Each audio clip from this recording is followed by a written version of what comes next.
하나님은 영이시니 예배하는 자가 영과 진리로 예배할지니라.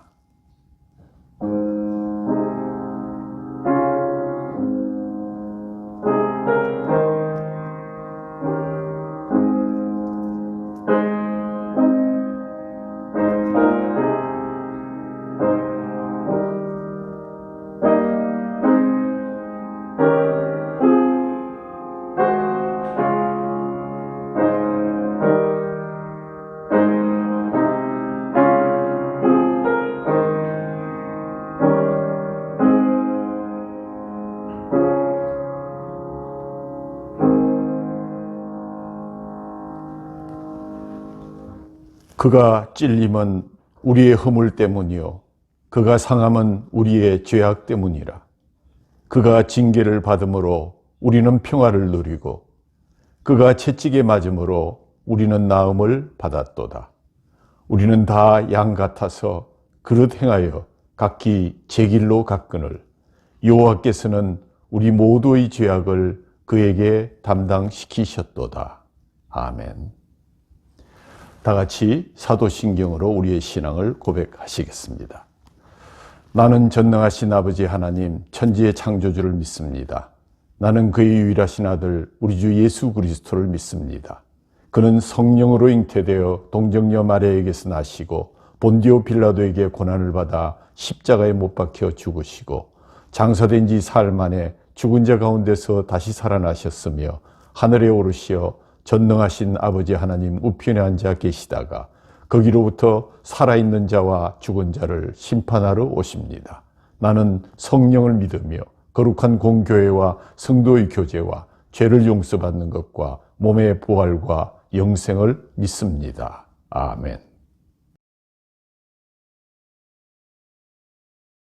존귀와 영광을 세세토록 받으시기에 합당하신 하나님 아버지, 오늘은 사순절의 35째 날이며 종료주일로 지키며 죽음으로써 죽음을 이기시고 택한 백성들에게 영원한 생명을 주시기 위하여 친히 고통의 십자가를 지신 영광스러운 주님 앞에 나와 예배자로 부름받아 서게 하시고 우리의 구주 되시는 예수 그리스도의 고난을 통해 영원한 죽음의 자리에서 생명의 자리로 옮겨주신 아버지 하나님의 놀라우신 사랑과 은혜를 찬양하며 경배하는 심령으로 순환주의를 지키게 하심을 감사드립니다. 아버지여, 이 잔을 나에게서 옮겨 주옵소서. 그러나 제 뜻대로 마옵시고 아버지의 뜻대로 하옵소서. 어둠 속에서 전개되는 죽음을 향한 고통의 순간들을 순종으로 묵묵히 걸어가신 주님을 기억하며 그동안 사순절을 통해 받은 말씀들을 묵상하며 경공과 절제를 통해 주님의 십자가를 기념하며 기도하며 기대하며 기다리는 성도로 나아갈 수 있도록 친히 인도하여 주심을 감사드립니다. 이 시간 11년 전 주님의 뜻을 따라 계획하여 설립케 하신 우리 길교회가 감사하는 마음을 모아 그동안 베풀어 주신 사랑과 은혜를 기억하며 내일부터 특별 새벽 기도회를 십자가의 능력과 회복이라는 주제로 진행을 준비하고 있사오니 온 교회가 함께 마음과 뜻과 정성을 다하여 동참함으로 개인과 가정, 교회와 나라와 민족을 위한 간절한 소망들이 절절하게 올려져 주님의 은총으로 응답받고 해결받는 기회로 친히 인도하여 주옵소서. 사랑의 우리 주님, 새 예배당으로 원년을 맞이한 우리 길교회가 새롭게 준비한 프로젝트로 도약을 꿈꾸고 있습니다. 오직 주님의 권능으로 건강한 교회로 세워져 가도록 인도하여 주옵소서. 온유와 겸손으로 부족함과 연약함을 기도로 채워 힘을 다해 섬기게 하시고 이 때를 위해 준비된 백성들을 다하게 하심으로 현재와 미래를 향한 구원 사역이 강폭하게 이루어져 가도록 역사하여 주옵소서. 오늘 또 이 예배를 위해 세워주신 담임 김시재 목사님께 성령의 능력과 영감을 더하여 주셔서 준비된 말씀 주님 주시는 권능으로 선포케 하시고 이 말씀을 듣고 받는 성도들에게 은혜가 넘치는 축복으로 인도하여 주옵소서. 동사하시는 이운진 목사님에게도 같은 은혜로 받으신 사명 능력 있게 감당하게 하옵소서. 사역에 협력하는 종으로 세워주신 김형수 목사님, 김대경 전도사님께도 능력을 더하여 주셔서 맡은 사명 힘있게 감당할 수 있도록 인도하여 주옵소서.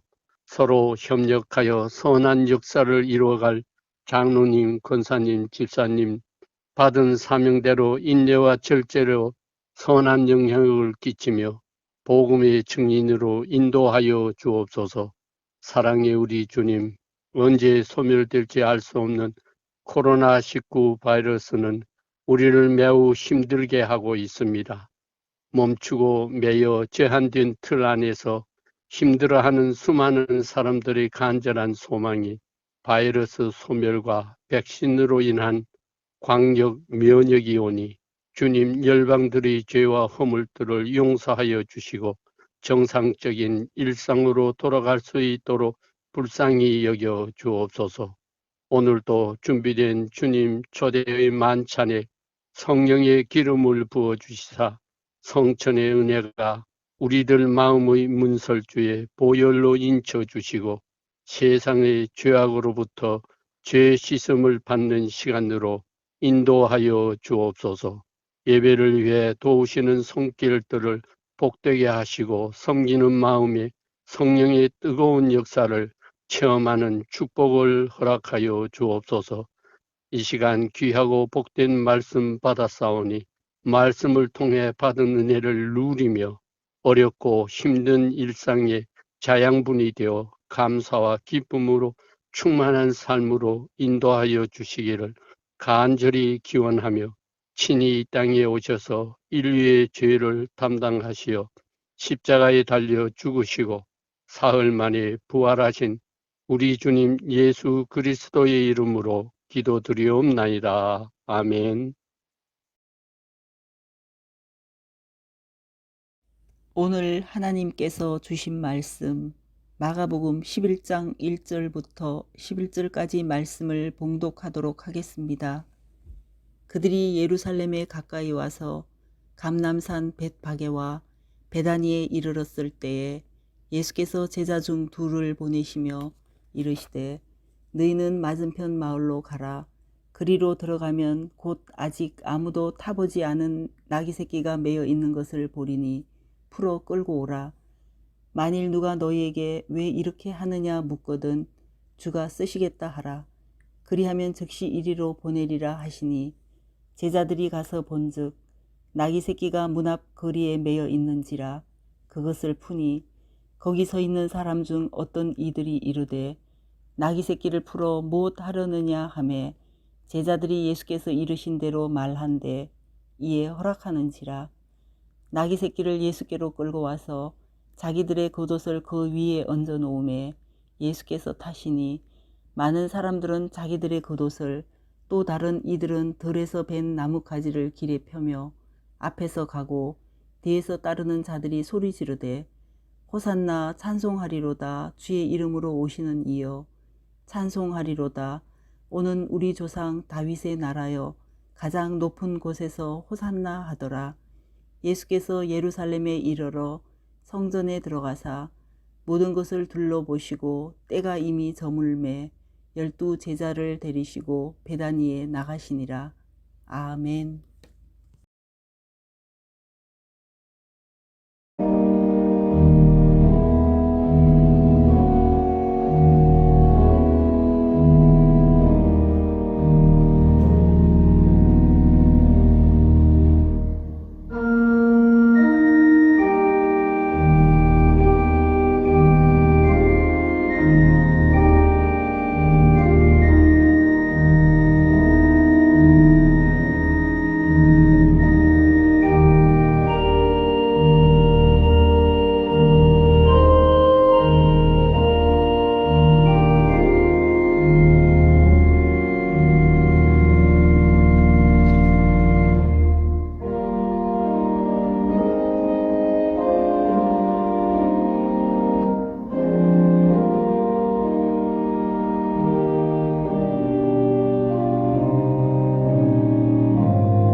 사랑하는 성도 여러분, 일주일간 평안하셨습니까? 2000년 전 예수님께서 종려나무 가지를 흔드는 예루살렘 시민들의 환영을 받으면서 평화의 왕으로, 구원의 메시아로 예루살렘에 입성하는 것을 기념하는 종려주일입니다.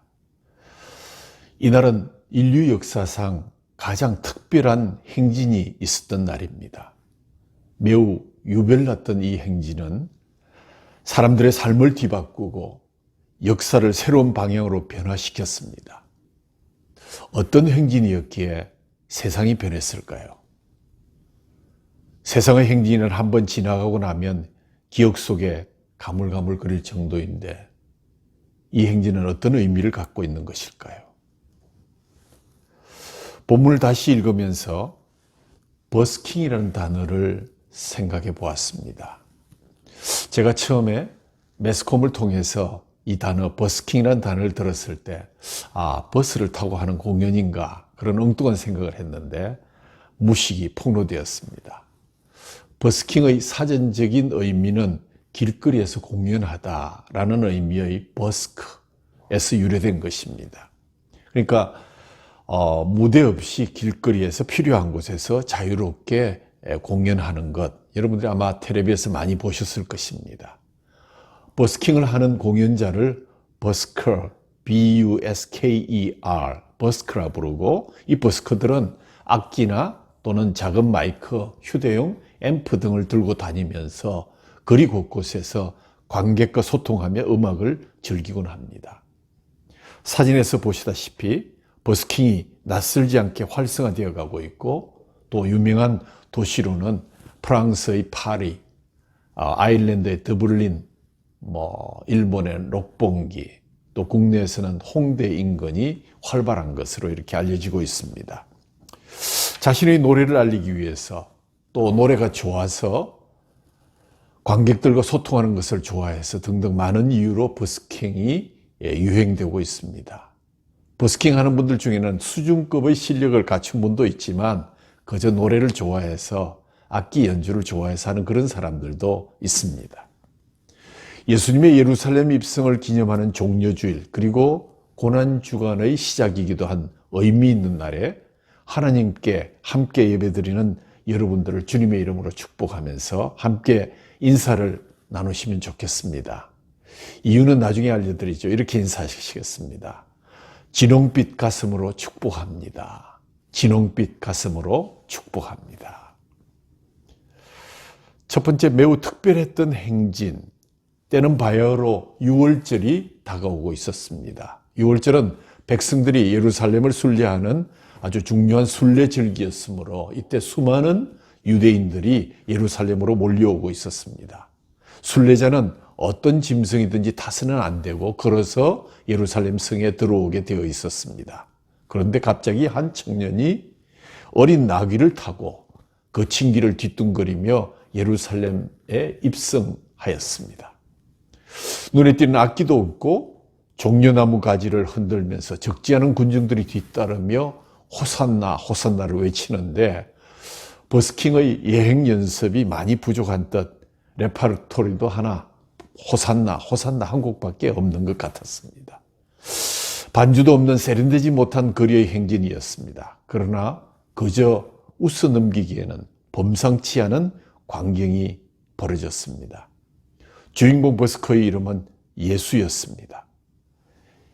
예수님은 6월절이 다가오자 제자들을 데리고 예루살렘으로 입성하는 행진을 시작하셨습니다. 예루살렘 동쪽 감람산의 벳박이라는 곳에 도착했을 때 주님께서는 제자들에게 한두 가지 준비를 시키셨습니다.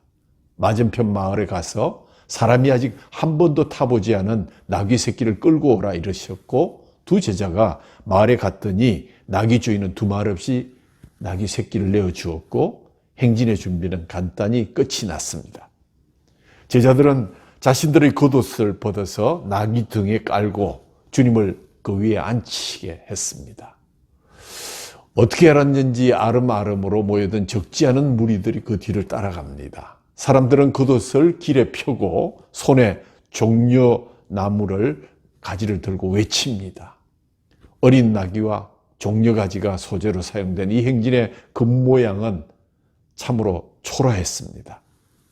로마 군대처럼 위용을 뽐내는 것도 아니고 호화로운 볼거리나 어떤 뛰어난 예술가도 없는 그러한 행진이었고 버스킹이었습니다. 그러나 진실로 이 행진은 하나님께서 예정하신 아들의 죽음을 예고하는 특별한 행진이었습니다. 이 버스킹의 최종 목적지는 예루살렘이었습니다. 이는 시간이 지나면서 점점 더 분명해졌고 최종 목적지가 예루살렘이라는 사실이 드러나자 제자들의 반응은 둘로 나누어졌습니다. 이제 예수님께서 스스로 메시아심을 드러내시는 것을 이해하고 기뻐한 제자들이 있었던가 하면 장차 닥쳐올 고난과 죽음을 걱정하는 제자들도 있었습니다. 예언자는 예루살렘에서 죽는다는 소문이 당시 널리 퍼져 있었거든요. 복음서들도 강조점을 달리 두면서 전하고 있습니다. 마가의 군중들은 예루살렘에 거주하는 사람들이 아니라 예루살렘 바깥에서부터 예수님을 따라온 사람들로 기록되고 있습니다. 분명 이 행진을 승리의 행진으로 그리기는 했지만 뭔지 모를 어둠의 그림자가 드리워져 있습니다. 돌이켜보면 하늘로부터 오신 하늘의 왕자가 이 땅에서 이렇게 열렬한 대중적인 환호를 받은 적은 이때가 처음이자 마지막이었던 것 같습니다.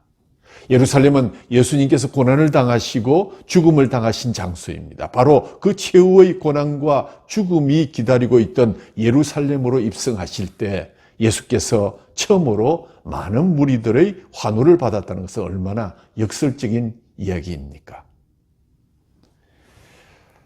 네 복음서들은 공통적으로 예수님의 예루살렘 행진이 사전에 치밀하게 계획된 것임을 밝히고 있습니다. 예수님 일행이 예루살렘에 가까이 와서 올리브, 감람산 근처 벳바게와 베다니에 이르렀을 때 예수님이 제자 두 사람을 맞은편 마을로 보냈고 거기에 그때까지 아무도 타본 적이 없는 나귀 새끼 한 마리가 매여 있었을 텐데 그것을 풀어서 끌어오라고. 누가 왜 찾느냐 그렇게 물으면 주께서 쓰시겠다고 하라고 말씀했습니다. 여기서 주는 예수님 자신이 아니라 하나님을 가리킵니다. 예수님이 스스로 가리켜 주라고 부른 적은 한 번도 없습니다. 이 행진이 시작된 올리브산만 해도 중요한 상징적인 의미가 담겨져 있습니다. 스가랴서 14장 2절 이하에 전해지는 예언에 따르면 이 올리브산은 하나님께서 예루살렘을 구원하기 위해서 최후의 전쟁을 벌릴 장소로 예정되어 있었습니다. 최후의 전쟁이 벌어질 때 올리브산은 두 쪽으로 갈라지리라고 스가랴서에 예언되어 있습니다. 따라서 예수님께서 예루살렘으로 향하는 행진의 출발지를 이 올리브산으로 삼으신 것은 이제 예루살렘에서 벌어질 싸움이 어둠의 세력, 곧 사탄의 세력과의 최후의 일전임을 보여주는 상징적인 사건이라고 할 수 있는 것입니다. 이어서 예수님은 아직 아무도 타보지 않는 새끼 나귀를 끌고 오라고 지시했고 구약성서의 율법에 따르면 하나님께 바쳐지는 제물은 흠이 없고 순진한 짐승이어야 했습니다. 따라서 아직 아무도 타보지 않은 그러한 순전한 새끼 나귀는 하나님께 바쳐질 제물을 상징하고 있는 것입니다. 그 나귀를 타고 가는 사람은 인류의 죄를 대속하기 위해서 바쳐지는 속죄의 제물임을 상징하는 것이죠. 새끼 나귀 하면 당시 유대인들은 스가랴서 9절 이하의 말씀을 떠올렸을 것입니다. 성전 재건에 대한 예언의 말씀을 외치던 스가랴 선지자는 드디어 새로운 시대를 예고하면서 메시아의 오심에 대해서 대단히 구체적인 중대한 선언을 하게 됩니다. 스가랴서 9장 9절 10절 말씀입니다. 시온의 딸아 크게 기뻐할지어다.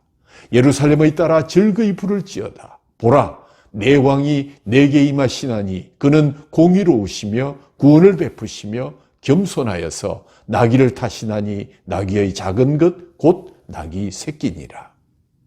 내가 에브라임의 병거와 예루살렘의 말을 끊겠고 전쟁하는 활도 끊으리니 그가 이방 사람에게 화평을 전할 것이요 그의 통치는 바다에서 바다까지 이르고 유브라데 강에서 땅끝까지 이르리라.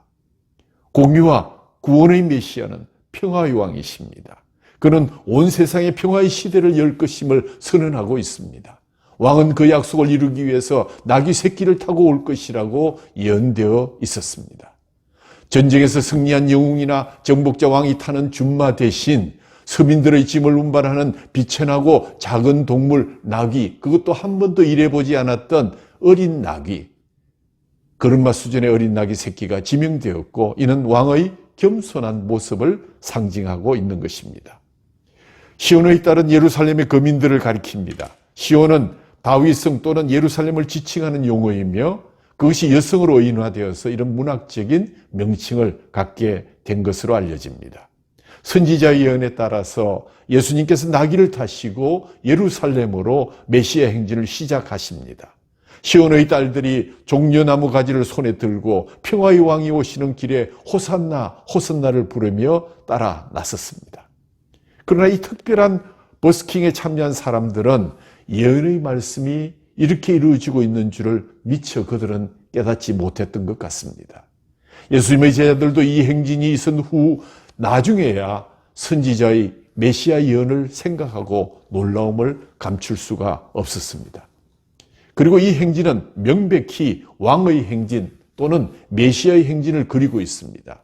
메시아는 병거를 없애고 군발을 없애고 군인의 활을 꺾을 분이십니다. 그런데 유의할 점은 이 메시아가 누구의 병거와 누구의 군말을 없앤다고 했습니까? 누구의 활을 꺾어버린다고 했습니까?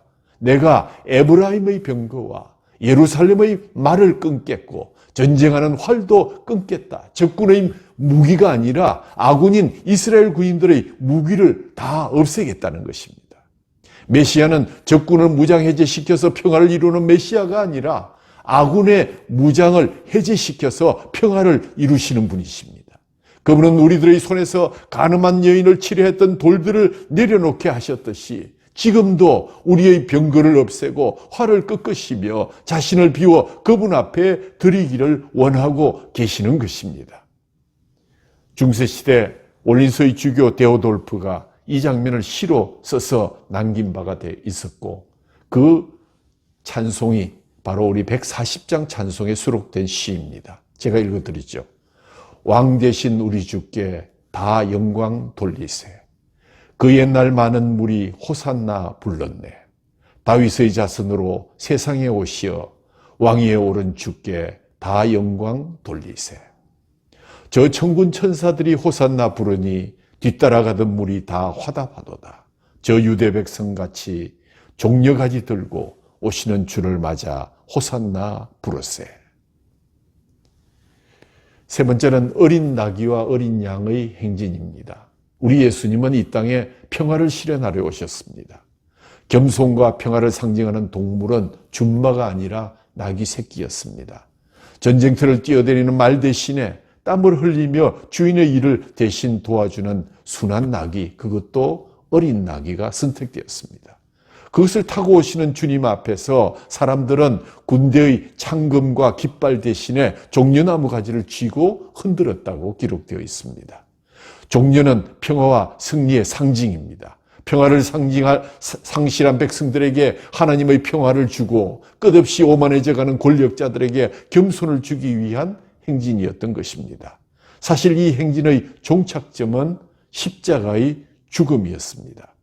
죽으실 줄 아시면서도 공공연히 무리의 환호를 받으시며 행진한 것은 그리스도가 유월절 어린 양으로서 하나님의 섭리에 복종하기 위함이었습니다. 유대인들은 유월절이 되면 양을 잡아 그 피를 문설주에 바르는데 그것은 애굽에서 종살이할 때 마지막 재앙인 장자의 죽음으로부터 구원받은 표였기 때문입니다. 양의 피를 문설주에 바른 집은 죽음의 천사가 지나갔습니다. 모든 사람이 양을 잡아 그 피를 바르는 유월절에 예수님은 희생의 어린 양이 되시기 위해서 예루살렘으로 들어오신 것입니다. 주가 쓰시겠다고 하라. 예수님 말씀에 쓰임받은 그날의 어린 나귀를 생각해 봅니다. 평소 귀히 여기는 짐승도 아니요 세상 물정도 모르고 겨우 자기 걸음을 걷기 시작한 경험 없는 나귀, 소위 일꾼으로 자리매김도 해본 적이 없는 풋내기 어린 나귀가 예수님의 승리를 입성하는 기념하는 종려주일의 리무진이 된 것입니다. 평화의 왕을 태우고 거친 호흡을 몰아쉬며 장엄한 행진의 길을 걸어간 어린 낙이, 그는 갑작스런 군중의 환호와 찬양을 들으면서 무거운 버스킹의 주인공을 끝까지 정성껏 섬겼고 끝내 주인의 눈물방울도 보게 되었습니다. 성경에 등장하는 많은 사람이 각기 중요한 역할을 담당하고 떠나지만 엄밀히 말해서 그렇게 눈에 드러나게 뛰어난 사람들은 아니었습니다. 베들레헴에는 마리아와 요셉이 있었습니다. 유대 광야에는 세례 요한이 있었습니다. 다메섹에는 무명의 선지자 아나니아가 있었습니다. 그리고 길교에는 여러분들이 있습니다. 그들은 갑자기 나타나 잠시 비치던 작은 불빛이었습니다. 하지만 하나님은 알고 계셨습니다. 그분의 마음속에는 베들레헴에는 내 사람들이 있지, 광야에는 요한이 있지, 다메섹에는 내 사람들 아나니아가 있지, 서울의 강남에는 내 사람들인 길교의 성도들이 있지. 마치 우스 땅에 욥이라 이름하는 사람이 있었다와 함같이 그분은 하나님 나라라는 거대한 모자이크에 작은 한 조각을 담당할 사람들을 한 사람 한 사람 외우고 계셨습니다. 아니, 작은 민물인 나귀 새끼까지도 기억하시고 준비하신 분이십니다. 그날의 나귀는 힘에 겹도록 수고하여 2km가 좋게 넘는 긴 행진을 얼떨결에 겨우 땀 흘려 마쳤습니다. 그 후에 아무런 스팟라이트를 받지 못하고 성경에서 사라진 그 나귀를 제가 살짝 만나서 소감을 여쭈어보는 시간을 가졌습니다. 이런 걸 소위 특종이라고 그러죠. 첫 번째, 그의 소감. 저를 지명해 주셔서 감사합니다. 세상에 그 많은 나귀 중에 나같이 어린 나귀, 경험도 없는 나귀가 메시아 예루살렘 입성을 위해서 지명되었다는 사실이 그에게 큰 기쁨이었고 감사의 제목이었다는 것입니다. 주님은 이 어린 나귀가 벳박의 건너편 마을에 어디에 어떤 모습으로 있는지를 정확하게 이미 알고 계셨습니다. 병행구절이 마태복음 21장 2절에 보면 이르시되 너희는 맞은편 마을로 가라. 그리하면 곧 메인 나귀와 나귀 새끼가 함께 있는 것을 보리니 풀어 내게로 끌고 오라. 그리고 한 걸음 더 나아가 그분 자신이 이 나귀의 궁극적인 주인 되심을 선포하는 말씀이 3절에 나옵니다. 만일 누가 말을 하거든 주가 쓰시겠다 하라. 그리하면 즉시 보내리라. 그리고 이 모든 것보다 더 놀라운 사실은 이 어린 나귀가 이렇게 쓰임받을 일을 이미 구약성경 스가랴 9장 9절에서부터 예정되어 있었다는 사실입니다. 기독교 신학에서 이런 사실을 가르쳐서 선택의 교리다 이렇게 부릅니다. 주님이 미리 정하시고 예정입니다. 미리 아시고 예지입니다. 그가 사용하실 대상을 선택하셨다는 것입니다. 물론 이 나귀가 그렇게 선택될 만한 어떤 조건이 있었던 것이 아닙니다. 그것은 전적으로 그분의 주권적인 선택이며 무조건적인 선택이었습니다. 여러분, 나귀 새끼 한 마리도 이렇게 쓰임받을 계획으로 예정되고 선택되고 태어난 것이라면 우리가 이 세상에 태어날 때 의미 없이 이 세상에 던져진 그런 존재일 리가 없습니다. 이사야 선지자는 이렇게 말했습니다. 소는 그 임자를 알고 나귀는 주인의 구유를 알건만은 이스라엘은 알지 못하고 나의 백성은 깨닫지 못하는도다. 내 인생의 주인이 하나님이시고 그는 나를 사용하실 놀라운 계획을 만세 전부터 정하시고 나를 이 땅에 보내셨음을 이 나귀는 알고 있었던 것입니다. 이 사실을 깨닫고 감사함으로 오늘의 삶을 사는 것, 이것이 바로 선택의 체험입니다. 사도 베드로는 이 선택의 확신을 갖는 것이 믿음의 승리의 길이라고 가르치면서 베드로전서 1장 10절에 이렇게 말합니다. 그러므로 형제들아 더욱 힘써 너희 부르심과 택하심을 굳게 하라. 너희가 이것을 행한즉 언제든 실족하지 아니하리라. 여러분 확신하십시오. 그분이 여러분을 선택하셨다는 사실을. 그리고 믿음 위에 굳게 서시기 바랍니다. 여러분은 나귀보다 존귀한 존재이십니다. 자신을 비우고 낮추어서 하나님 나라의 거대한 모자이크의 작은 한 조각의 소임을 잘 감당하시기를 주님의 이름으로 축원합니다. 두 번째 소감, 힘들었지만 의미는 있었습니다. 이날 어린 나귀는 그러한 얼마나 힘든 여정의 고난을 견디어야만 했을까요? 일도 해본 적이 없는 이 어린 나귀에게 이날은 생애 최고의 고난의 날이기도 했음을 우리는 잊지 말아야 할 것입니다.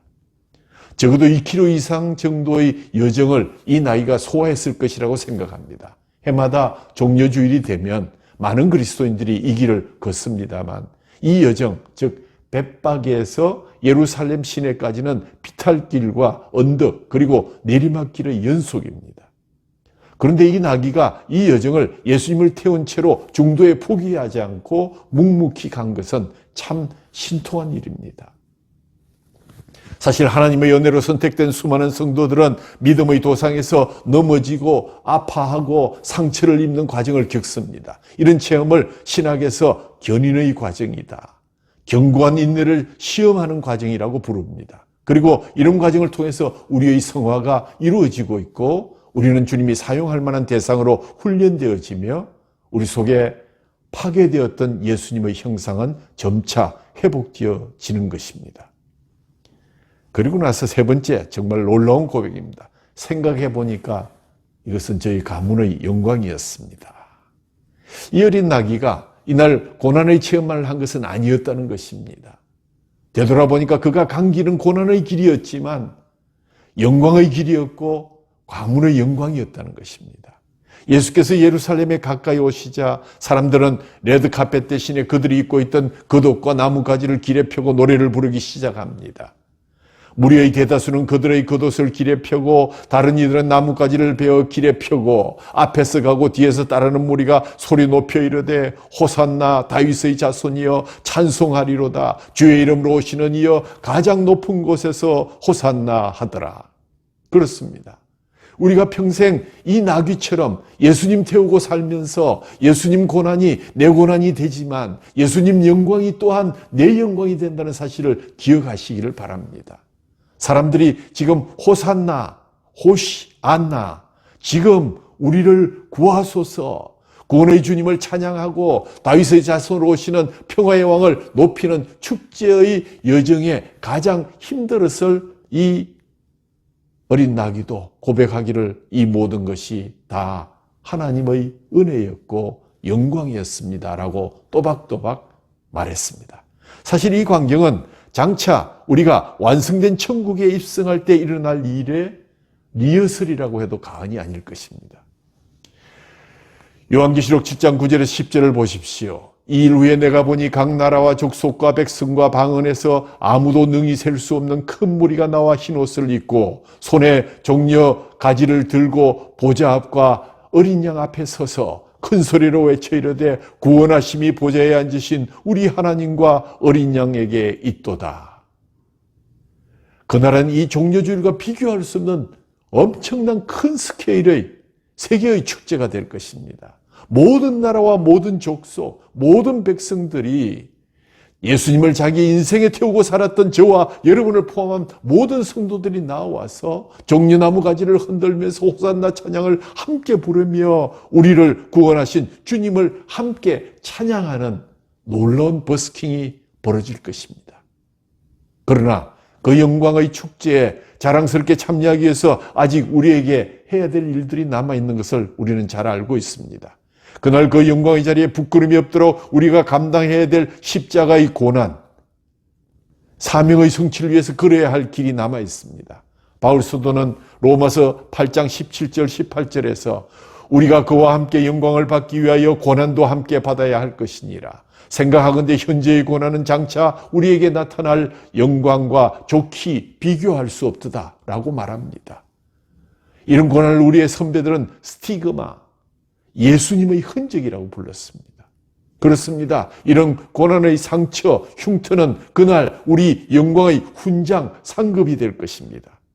모두가 환호성을 지르며 만세를 부를 때 사람들은 누구나 한 번쯤 저런 영광을 누려본다면 얼마나 좋을까 생각할 것입니다. 그러나 곰곰이 한번 생각해 보십시오.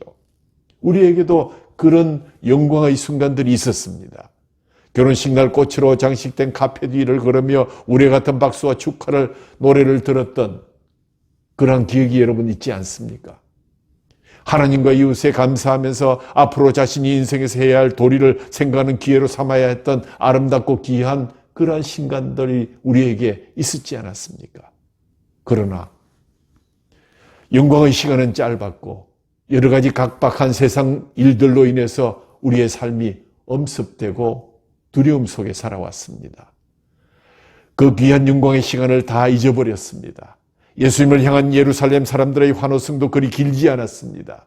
그들은 며칠 후 십자가에 못 박으라는 내지르는 저주의 소리 앞에 무력하게 비겁하게 침묵하고 있었습니다. 아니, 그들은 오히려 강도 바라바를 풀어주라고 외쳤습니다. 머지않은 장래에 벌어질 예루살렘의 멸망을 생각하며 눈물을 흘리신 우리 구세주 예수 그리스도, 가까이 오사 성을 보시고 우시며 이르시되 너도 오늘 평화에 관한 일을 알았더라면 좋을 뻔하겠거니와 지금 내 눈에 숨겨졌도다. 예루살렘의 길은 결코 영광이 아니라 비장한 고난의 행진을 거친 영광이었습니다. 예수님은 환호 속에서 우셨습니다. 그래도 저들을 사랑하기에 내가 죽어야 하리라고 다짐하시며 우리의 왕은 군중들 뒤로 또렷하게 보이는 십자가를 바라보며 그렇게 눈물을 흘리셨습니다. 고난주간이 시작됩니다. 짧은 환호성을 남기고 넓은 길로 떠나간 그 나라의 군중들이 있었습니다. 호산나를 찬양하던 사람들의 목소리는 한 주간도 지나지 못해 그만 묻혀버리고 없어졌습니다. 그럼에도 불구하고 우리는 알고 있습니다. 하나님께서 지명하여 부르심을 받은 자들은 끝까지 자기의 십자가를 지고 어린 나귀 새끼로서 등에 예수님을 모시고 좁은 문, 좁은 길을 힘에 겹도록 뚜벅뚜벅 걸어가고 있음을 우리는 알고 있습니다. 세상의 것들은 모두 변하고 또 바뀌어야 하지만 우리 주 예수 그리스도의 속량의 은총과 십자가를 향한 우리의 사랑과 찬송은 결코 변치 말아야 할 것입니다. 아무리 세상이 타락하고 유혹이 다가온다 해도 우리의 주님에 대한 믿음만은 변치 말아야 할 것입니다. 때로는 우리의 목숨까지도 피 묻은 십자가의 행진을 위한 그 길 위에 깔아야 할 때가 오지 않겠습니까? 스웨덴 작가 라게르네퍼의 진홍빛 가슴새라는 데는 이런 아름다운 이야기가 들려집니다. 하나님께서 이 세상을 처음 만드시고 짐승과 꽃, 나무, 풀포기까지 다 만드신 다음에 그들에게 일일이 이름을 붙여주시던 때가 있었습니다. 날이 어두워진 무렵에야 하나님이 작은 잿빛의 새 한 마리를 만들어내시고 내 이름은 진홍가슴새야 라고 말씀하셨습니다. 새가 물었습니다. 제 몸은 잿빛 털로만 덮여 있는데 왜 진홍가슴새라는 이름을 주십니까? 하나님께서 대답하셨습니다. 이웃을 사랑하여 날개털을 정말 빨갛게 만들라고 그렇게 부르는 것이란다. 그 후 헤아릴 수 없는 긴 세월이 흐르고 또 흘렀으며 드디어 역사의 길이 남을 또 하나의 하루가 다가왔습니다.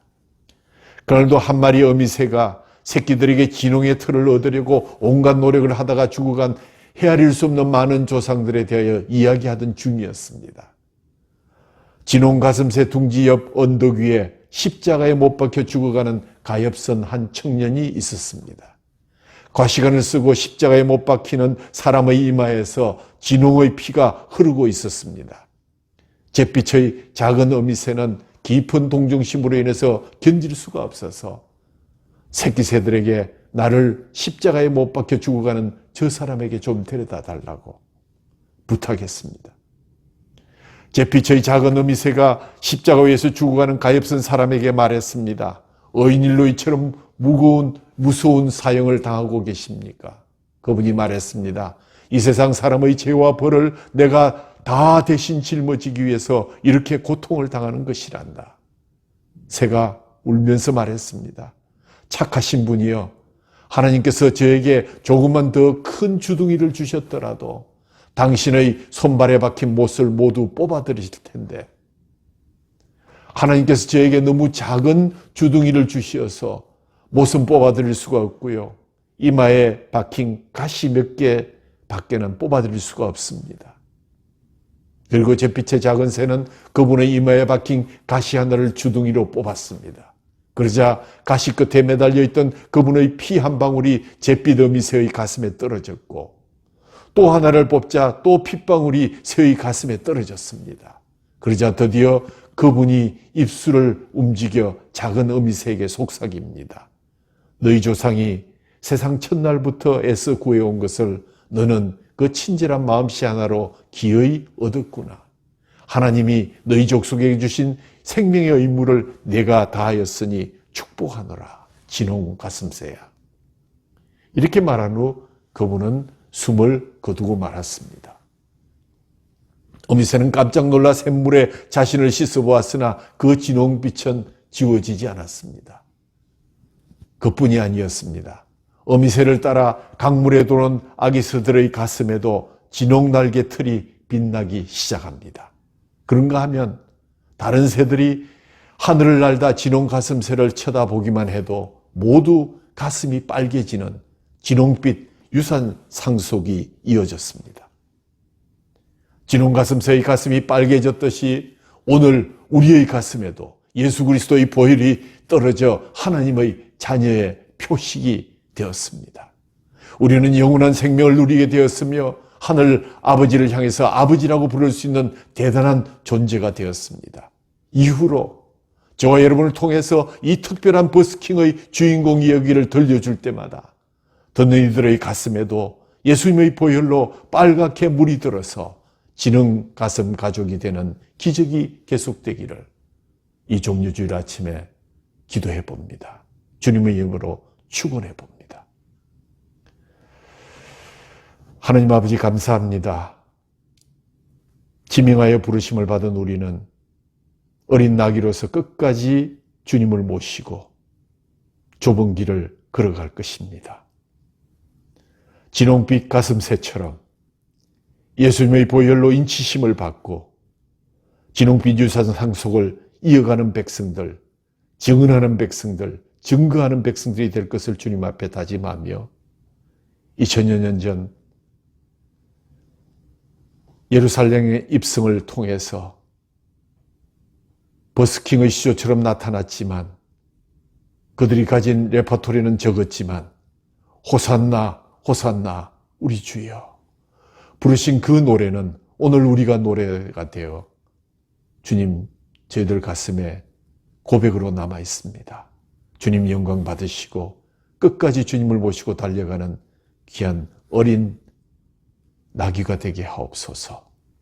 진홍 가슴새의 가슴이 빨개졌던 우리의 가슴에도 예수 그리스도의 보혈이 떨어져 하나님의 자녀가 되는 놀라운 권세를 허락해 주셨사오니 주님 우리의 이야기를 듣는 자마다 그 가슴에 붉은 십자가가 그려지는 놀라운 은혜를 통해서 주님의 나라가 확장되게 하여 주옵소서. 우리 주 예수 그리스도의 이름으로 감사하며 기도하옵나이다. 아멘.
우리 주 예수 그리스도의 은혜와 하나님 아버지의 극진하신 사랑하심과 성령님의 위로하시고 교통하심이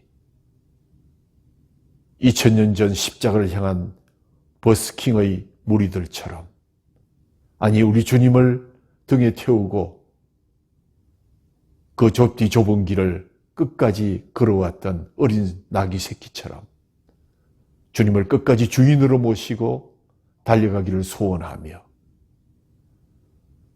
진홍빛 가슴새처럼 주님의 보혈로 인치심을 널리 퍼뜨리고 전파하기를 소원하는 사랑하는 길교회 성도들 머리 위에, 그들의 가정과 기업과 그들의 자녀들 위에, 저 북녘 땅에서 지금도 애소하는 주님의 백성들 머리 위에, 사랑하는 조국 대한민국 위에 지금부터 영원까지 함께 있을지어다. 아멘.